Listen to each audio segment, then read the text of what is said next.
शनि देव की छाया जब आप पे पड़ती है तो हमेशा आपका नुकसान होता है। ये गलत मिथ्या है। सूर्य देव हैं, उनके रथ में 7 ही घोड़े क्यों हैं? आपको पता है हमारे पूर्वजों को बहुत सारी चीजें नासा के पता चलने के पहले से पता है। आप लोगों ने कभी ध्यान दिया है कि शनि देव की जहां भी आप कभी भी प्रतिमा देखेंगे तो वो काले पत्थरों से बनी होती है या काले रंग की होती है। इनफैक्ट शनि देव का पूरा मंदिर भी ज्यादातर जगहों पे काले पत्थरों से या काले रंग से ही रंगा होता है। कारण क्या है? इसके पीछे भी एक कारण है। एक वक्त था जब सूर्य देव की पत्नी उनसे दूरी बना रही थी, उनसे दूर जाना चाह रही थी और वो अपने माता पिता के पास लौट गई। जब वो अपने माता पिता के पास लौटी, उसके पहले उन्होंने अपना एक क्लोन तैयार किया, एक प्रतिबिंब, जिसका नाम उन्होंने रखा छाया, और उसको समझाया कि सूर्यदेव को ये पता नहीं चलना चाहिए कि मैं उनके आसपास नहीं। सूर्यदेव को ये बात नहीं पता थी। सूर्यदेव ने छाया को अपनी पत्नी समझ के छाया के साथ जो बच्चे किए उनमें से एक बच्चे का नाम है शनि।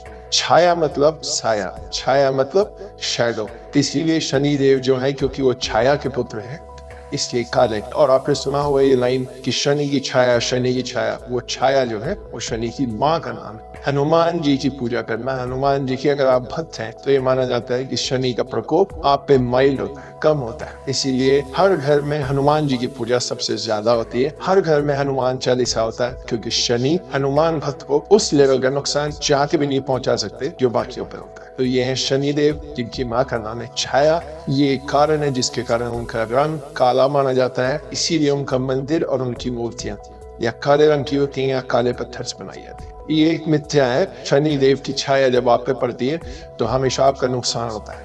ये गलत मिथ्या है। शनि देव जब आपके पास आते हैं तो हमेशा नुकसान और तकलीफें लेके नहीं आते। ऐसा माना जाता है कि शनि देव का पूरा जो काल होता है आपके साथ वो 7.5 साल का होता है एट अ स्ट्रेच। 7.5 मतलब डाई प्लस डाई प्लस डाई। ये क्या होता है? 7.5 साल का शनिदेव का जो समय है आपके साथ वो 3 हिस्सों में बटा हुआ है, जिसको कहते हैं ढैया। क्या होता है ढैया? ये आपके शरीर में 3 पार्ट्स में डिवाइड हो जाता है। पहला 2.5 साल आपके ऊपरी शरीर में होता है, जिस समय आप मानसिक तौर से जूझते हैं। डिप्रेशन होना, काम में नुकसान होना और अपसेटनेस होना, परेशान होना, तकलीफें झेलना, गुस्सा आना। तो शनि देव के अंदर आपकी जो जो चीजें उस समय आती हैं वो है आपका ब्रेन, आपका दिमाग, आपकी जीवा। इसलिए गुस्से में गलत बातें निकल के रिश्ते खराब होते हैं। आंखों से आपको जो आपका फ्यूचर दिखता होता है वो काला दिखता होता है। आपको होप कम मिलता है। आपको हर बातों पे ज्यादातर चीजें सुन के नाराजगी होती है, क्योंकि आपके कान में हर चीज गलत तरीके से पड़ती और आपका मस्तिष्क जो है वो आपको ऐसी चीजों से घेर देता है जिसमें आपको होप कम दिखता है और निराशा ज्यादा होती है। सेकंड हाई जो आता है वो यहाँ चेस्ट के नीचे से उतर के नीचे के शरीर में जाता है। इस समय पेट से रिलेटेड प्रॉब्लम्स होती हैं, लेकिन साथ में आपको बहुत अच्छा अच्छा खाने को मिलता है, क्योंकि शनि यहाँ से हट चुके होते हैं। वजन बढ़ना, पेट निकलना, और आपको मालूम है कि पेट निकलने से बहुत सारी बीमारियां जुड़ी हुई। Obesity is the king of diseases. तो ये सब चीजें होता है जब शनिदेव आपके बीच के शरीर में होते हैं। आपको अच्छा खाना मिलता है लेकिन आपका वजन बढ़ता है, आपको पेट की तकलीफ होती है और पेट की तकलीफों से सारा शरीर जुड़ा हुआ है। और तीसरा आता है आखिरी ढैया, जो नीचे पैरों पे जाता है। ऐसा माना जाता है कि जब शनिदेव पैरों पे आते हैं तो आपको शुरू के 5 साल, 2-2.5 साल में जितनी तकलीफें मिली हैं उन सब का निराकरण होता है और आपके पास सुख और समृद्धि आपके चरणों में आ जाती है। इस समय आपको मिलता है जीवन में बहुत सारा ट्रैवल, बहुत सारी फ्लाइट्स, बहुत सारा देश और दुनिया घूमने का मौका और ढेर सारा पैसा। तो ये जो ढैया है आखिरी वाला, वो ऐसा माना जाता है कि शुरू के जो 2 ढैया हैं उन सब का कॉम्पनसेशन होता है। ज्यादातर लोग शुरू के इन 2 ढैया में ढह जाते हैं। मतलब ज्यादातर लोग जो इसको नहीं झेल पाते हैं उनकी डेथ शनिदेव के इस प्रकोप के बीच में हो जाती है। और ये भी माना जाता है कि अगर आप 7.5 के बीच में आप चले गए तो आपके पुनर्जन्म की शुरुआत पहले उस 7.5 के बचे साल खत्म करने से होगी। मतलब अगर आपके जीवन में उस जीवन में 2 7.5 या 1 7.5 लिखा है तो उसमें ऐड हो जाएगा वो 7.5 का हिस्सा जो आप पिछले जन्म में कवर नहीं कर पाए। शनिदेव की नजर आप पे हमेशा होती है, कभी खुशी से कभी गुस्से से। जब 7.5 का बुरा वक्त चलता है तब के लिए बोला गया है कि शनि की छाया आप पे अच्छी नहीं, पर उसके अलग अलग कारक, उसके निराकरण भी हमारे वेद और पुराणों में लिखे हैं, जिसमें सबसे ज्यादा माना जाता है शनिदेव को तेल चढ़ाना। आपको पता है हमारे पूर्वजों को बहुत सारी चीजें नासा के पता चलने के पहले से पता है। जैसे सूर्य देव हैं, उनके रथ में 7 ही घोड़े क्यों हैं? क्योंकि हमारे पूर्वजों को ये पता था कि 7 घोड़े मतलब 7 रंग जो हमको अपनी इन आंखों से नहीं दिखते, मगर सूरज से आने वाली हर किरण में 7 रंग होते हैं, जिसको बाद में हम लोगों ने नाम दिया रेनबो का। इसीलिए सूर्य देव का जो रथ है उसमें 7 घोड़े हैं, ना 5 ना 6 ना 8, 7।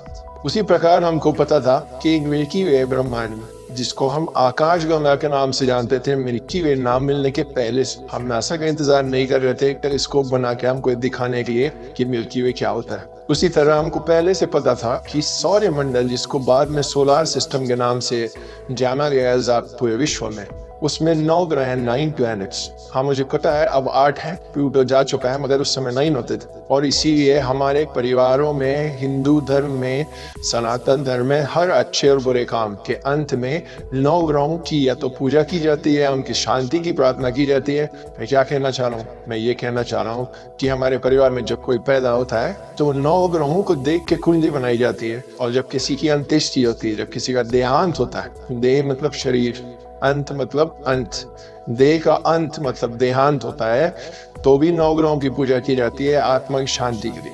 हम नए घर में गृह प्रवेश करते हैं तो भी हम 9 ग्रहों की पूजा करते हैं, उन 9 प्लैनेट्स को शांत करने के लिए, आपने वर्ष में अपनी तरफ रखने के लिए। आपने देखा होगा चावल के 9 ढेर पूजा में, उन ढेरों के ऊपर, हर ढेर के ऊपर एक सुपारी, वो डिपिक्शन होता है उन 9 प्लैनेट्स का। एक समय था जब गैलीलियो और उनके जैसे कई लोग विश्व को और खास करके वेस्टर्न कंट्रीज को ये समझाने की कोशिश कर रहे थे कि पृथ्वी गोल है और सूरज बीच में, और पृथ्वी सूरज के इर्द गिर्द घूमती। कुछ लोगों को मार दिया गया, कुछ लोगों को हाउस अरेस्ट कर दिया गया, और सभी को एक नाम दिया गया, वो था एंटी क्राइस्ट। जब वहाँ वो सब चल रहा था तो भी यहाँ इस देश में हम ज्योग्राफी को भूगोल ही कहते थे।